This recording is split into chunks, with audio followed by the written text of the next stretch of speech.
Hello everyone, welcome to the class number 7 of the chapter Programming Using IDE. Today we are going to start about another new topic. The name of the topic is JVM. Okay, so what is JVM? The full form of the JVM is Java Virtual Machine. So what is Java Virtual Machine? Virtual means what? What is not real but acts like real. Okay, that's called virtual. Virtual means which is not real but but acts like real. Okay, मतलब एक ऐसा machine जो कि real machine की तरह काम करता है पर एक्चुअल में वो मशीन नहीं है, वो एक सॉफ्टवेयर है. ओके, तो JVM is a software. JVM एक सॉफ्टवेयर है जो कि वर्चुअली एक मशीन की तरह काम करता है कंप्यूटर सिस्टम में. ओके, तो ये किस तरह का काम करता है, किस तरह के काम के लिए हम इस तरह के सॉफ्टवेयर को यूज करते हैं. JVM is a run time environment which acts as an interpreter and translate the byte code into object code. तो जेवीएम एक ऐसा रन टाइम मशीन या एक ऐसा वर्चुअल मशीन है जो कि रन टाइम एनवायरनमेंट में काम करता है. मतलब जैसे कि सपोज आप कोई जावा प्रोग्राम लिखते हो, उस जावा प्रोग्राम को एग्जीक्यूट करने के लिए या फिर उस जावा प्रोग्राम को रन करने के लिए हम जो सॉफ्टवेयर यूज करते हैं उसी सॉफ्टवेयर को हम बोलते हैं जेवीएम.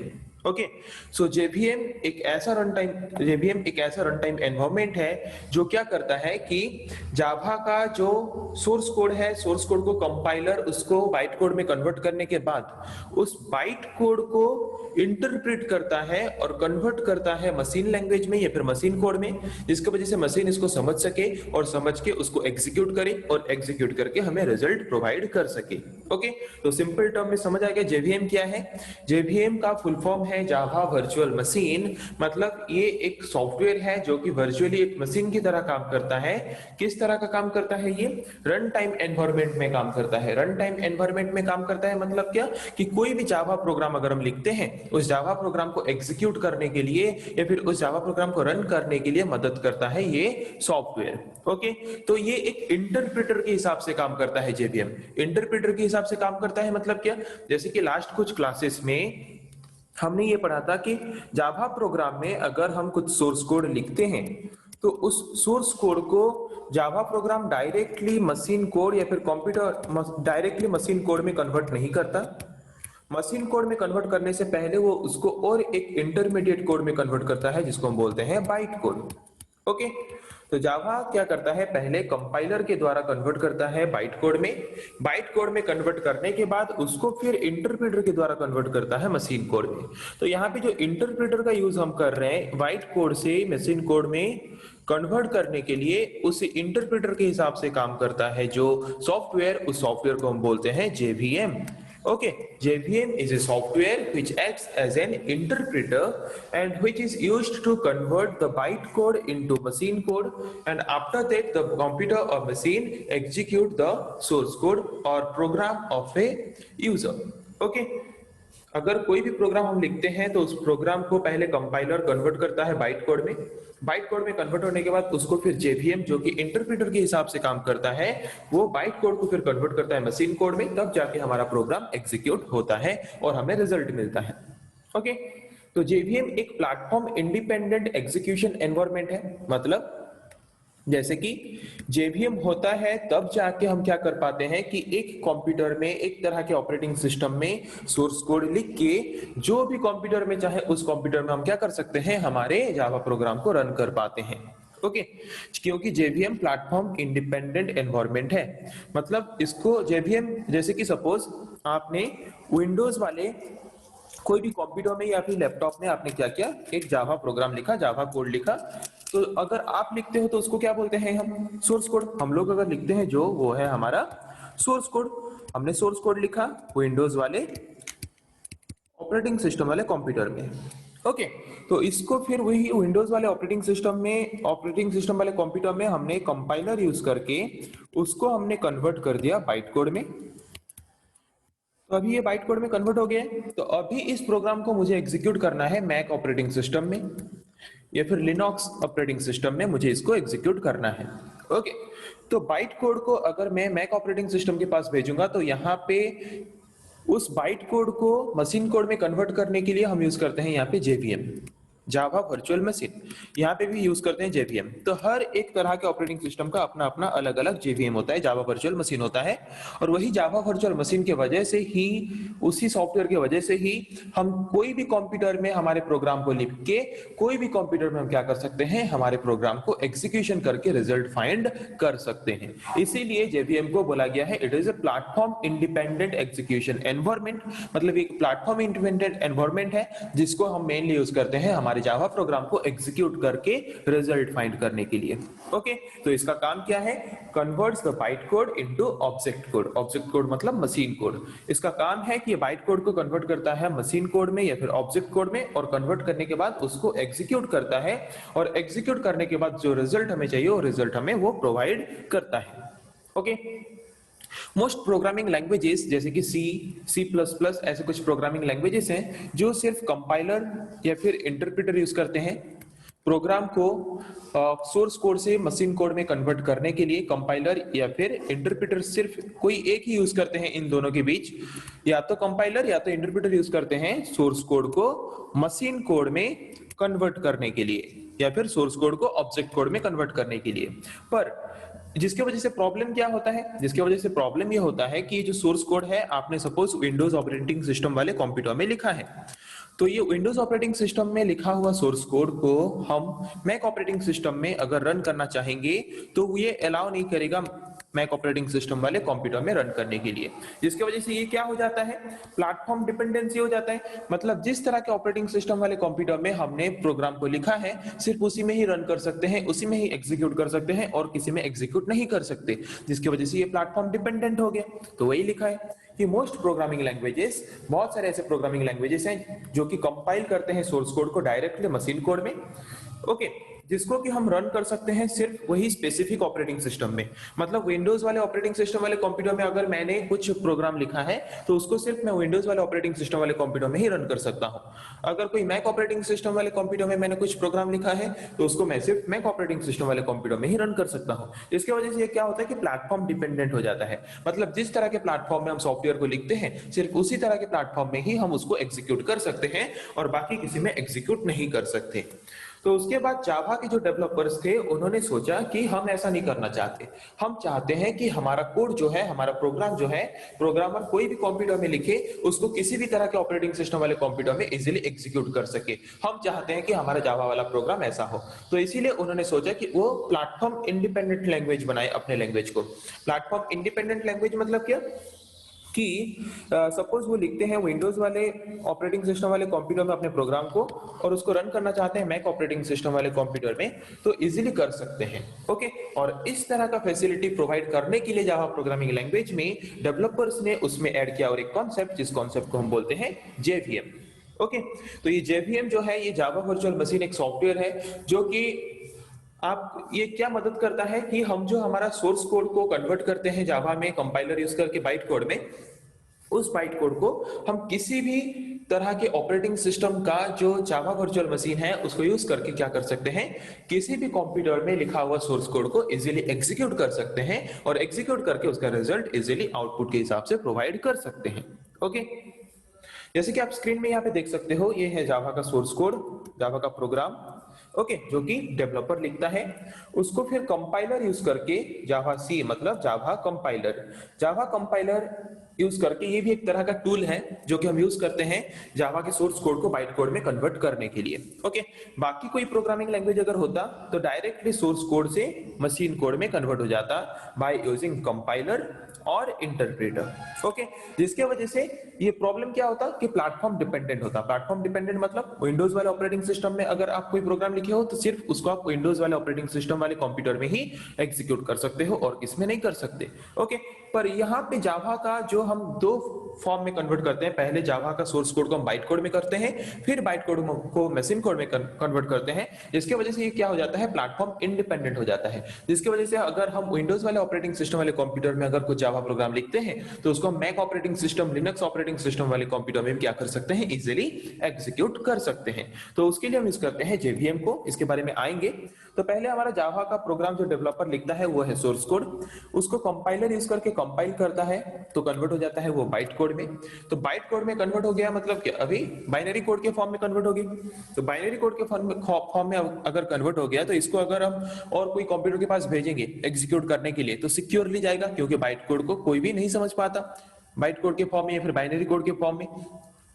तो उसको अगर हम भेजते हैं जिस तरह के ऑपरेटिंग सिस्टम वाले कंप्यूटर में हम रन करना चाहते हैं, सपोज इसको मैंने लिखा विंडोज वाले ऑपरेटिंग सिस्टम वाले कंप्यूटर में और मैं इसको रन करना चाहता हूं लिनक्स वाले ऑपरेटिंग सिस्टम वाले कंप्यूटर में। तो Linux, Windows, Mac operating system, different type of जो ऑपरेटिंग सिस्टम वाले कंप्यूटर्स हैं, हर एक तरह का ऑपरेटिंग सिस्टम का अपना अपना अलग अलग सा जेवीएम आता है, जावा वर्चुअल मशीन आता है। और हर तरह के ऑपरेटिंग सिस्टम में अलग अलग सा जावा वर्चुअल मशीन यूज किया जाता है। और ये जावा वर्चुअल मशीन क्या करता है कि हमारा जो बाइट कोड है, जो कि कंपाइलर ने सोर्स कोड को बाइट कोड में कन्वर्ट किया था, उस बाइट कोड को वो क्या करता है इंटरप्रेटर के हिसाब से काम करके, कौन, जावा वर्चुअल मशीन इंटरप्रेटर के हिसाब से काम करके हमारे बाइट कोड को, टोटल पूरा कंप्लीट बाइट कोड को line by line machine code में कन्वर्ट करता है। और जिसकी वजह से उसको हमारा मशीन या फिर हमारा कंप्यूटर, चाहे वो कोई भी ऑपरेटिंग सिस्टम वाला हो, वो इजीली क्या कर सकता है, हमारे प्रोग्राम को एग्जीक्यूट करता है और एग्जीक्यूट करने के बाद हमें वो रिजल्ट प्रोवाइड करता है।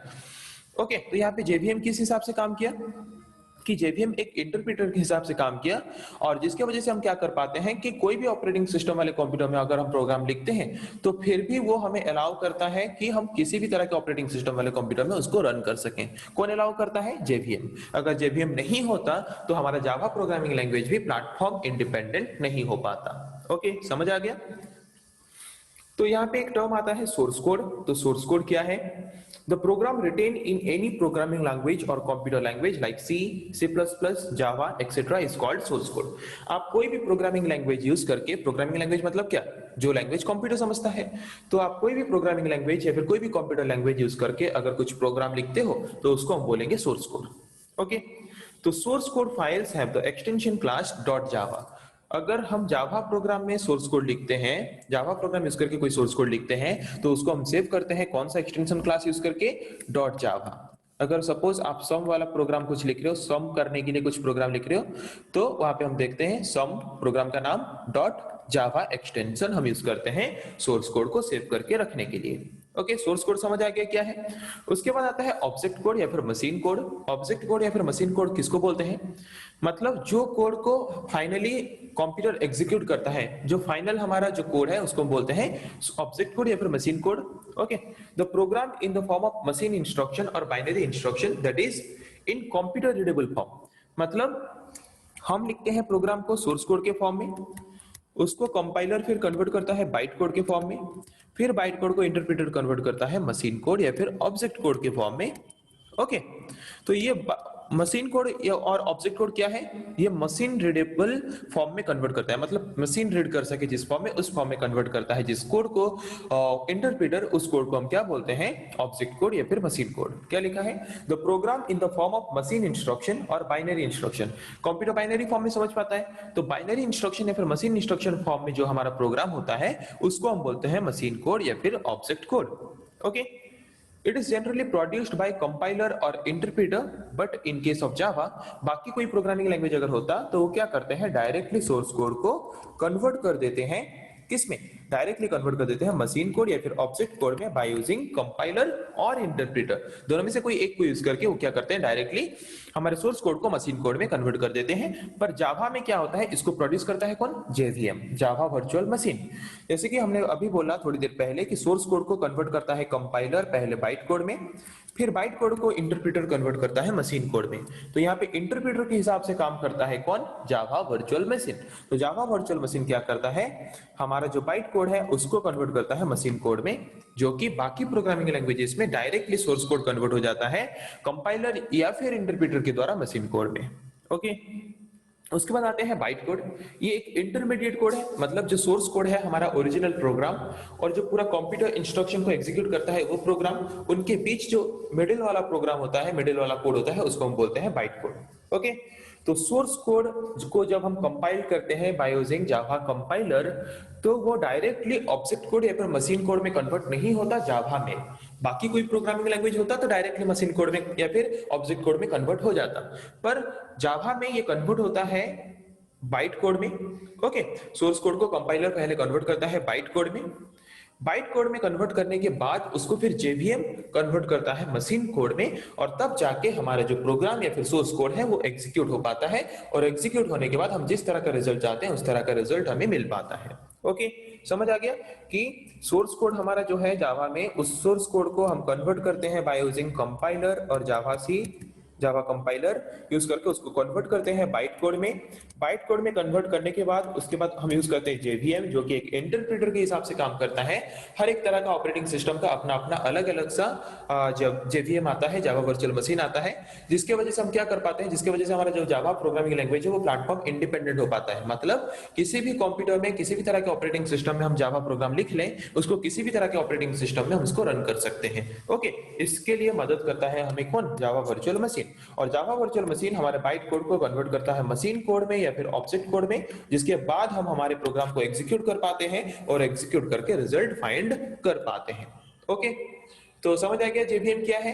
ये एक रन टाइम एनवायरनमेंट है जो कि एक वर्चुअल मशीन की तरह काम करता है, और इसका काम है कि कोई भी प्रोग्राम है जो कि बाइट कोड में है तो उसको वो कन्वर्ट करता है मशीन कोड में इंटरप्रेटर के हिसाब से काम करके। तो ये हमें अलाउ करता है हमारे जावा प्रोग्रामिंग लैंग्वेज को प्लेटफॉर्म इंडिपेंडेंट बनाने के लिए। अगर जेवीएम नहीं होता तो हमारा Java programming language platform independent नहीं हो पाता।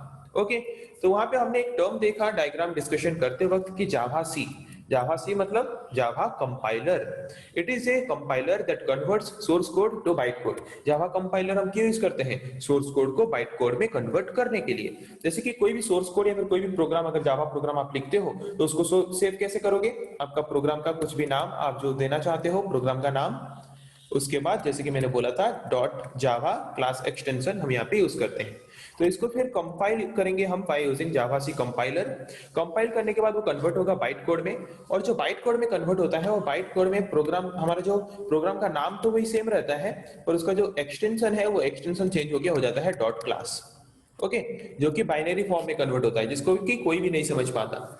और इसी प्रोग्राम को हम फिर अगर कोई अदर कंप्यूटर में रन करना चाहते हैं तो हम क्या करते हैं, इस बाइट कोड जो कि हमारे कंप्यूटर में सेव हुआ होगा डॉट क्लास एक्सटेंशन यूज करके, इसको हम भेजते हैं बाकी कंप्यूटर्स में, और बाकी कंप्यूटर्स में जिसमें हम एग्जीक्यूट करना चाहते हैं उसमें जो जेवीएम होगा वो जेवीएम उसको कन्वर्ट करेगा मशीन कोड में, और मशीन कोड में कन्वर्ट करने के बाद वो एग्जीक्यूट करके रिजल्ट हमें प्रोवाइड करेगा। और अगर हम जिस प्रोग्राम में सोर्स कोड लिखे हैं उसी जिस कंप्यूटर में जिस हमने सोर्स कोड लिखा है उसी कंप्यूटर में ही अगर हम इसको एग्जीक्यूट करना चाहते हैं तो उस कंप्यूटर का जो ऑपरेटिंग सिस्टम है उसका जो जेवीएम है उस जेवीएम को यूज करके हम क्या कर सकते हैं, इसको मशीन कोड में कन्वर्ट कर सकते हैं, और मशीन कोड में कन्वर्ट करने के बाद उसको इजीली एग्जीक्यूट करके हम रिजल्ट फाइंड कर सकते हैं। ओके, इंपोर्टेंट शॉर्ट क्वेश्चन के हिसाब से याद रखना, कोई भी जावा प्रोग्राम लिखने के बाद उस जावा प्रोग्राम को हम सेव करते हैं by using dot Java extension, और उसको अगर कंपाइल करते हैं तो उसका एक्सटेंशन होके चेंज हो जाता है, उसका एक्सटेंशन चेंज होके हो जाता है डॉट क्लास। ओके, इंपोर्टेंट याद रखना कि सोर्स कोड का एक्सटेंशन क्या होता है, डॉट जावा, और हमारा जो बाइट कोड है उसका एक्सटेंशन क्या होता है, डॉट क्लास। ओके, तो बाइट कोड एक इंटरमीडिएट कोड है जो कि जनरेट होता है किसके द्वारा, कंपाइलर के द्वारा, और जनरेट होने के बाद उसको हम एग्जीक्यूट, उसको फिर हम कन्वर्ट करते हैं या फिर उसको फिर कन्वर्ट किया जाता है बाय यूजिंग जेवीएम किसमें, मशीन कोड में, और मशीन कोड में कन्वर्ट करने के बाद उसको हम एग्जीक्यूट करते हैं। तो हमारा जो बाइट कोड जनरेट होता है वो बाइट कोड हमारा प्लेटफॉर्म इंडिपेंडेंट होता है। प्लेटफॉर्म इंडिपेंडेंट मतलब उसको हम किसी भी बाइट, जैसे कि सोर्स कोड अगर आप लिखते हो विंडोज वाले ऑपरेटिंग सिस्टम वाले कंप्यूटर में और सोर्स कोड को अगर भेजोगे तो वो एग्जीक्यूट नहीं हो पाएगा, पर सोर्स कोड को अगर आप कंपाइल करके बाइट कोड में कन्वर्ट कर देते हो और बाइट कोड में कन्वर्ट करने के बाद उसको अगर कोई अदर ऑपरेटिंग सिस्टम वाले कंप्यूटर में भेजते हो एग्जीक्यूट होने के लिए, तो वहां पे जो जेवीएम है वो इजीली उसको एग्जीक्यूट कर सकता है। तो यहाँ पे आपको क्या समझ आया कि हमारा जो बाइट कोड है वो है हमारा प्लेटफॉर्म इंडिपेंडेंट, जिसको यूज करके जेवीएम क्या करता है, मशीन कोड में कन्वर्ट करके हमारे प्रोग्राम को एग्जीक्यूट करता है और एग्जीक्यूट करके हमें रिजल्ट प्रोवाइड करता है। ओके, तो आज हमने पढ़ा जेवीएम के बारे में, तो आई थिंक आप लोगों को समझ आ गया है कि जेवीएम क्या है। फिर नेक्स्ट क्लास में हम पढ़ेंगे ऐसे और कुछ टॉपिक के बारे में। आज के लिए इतना ही, थैंक यू।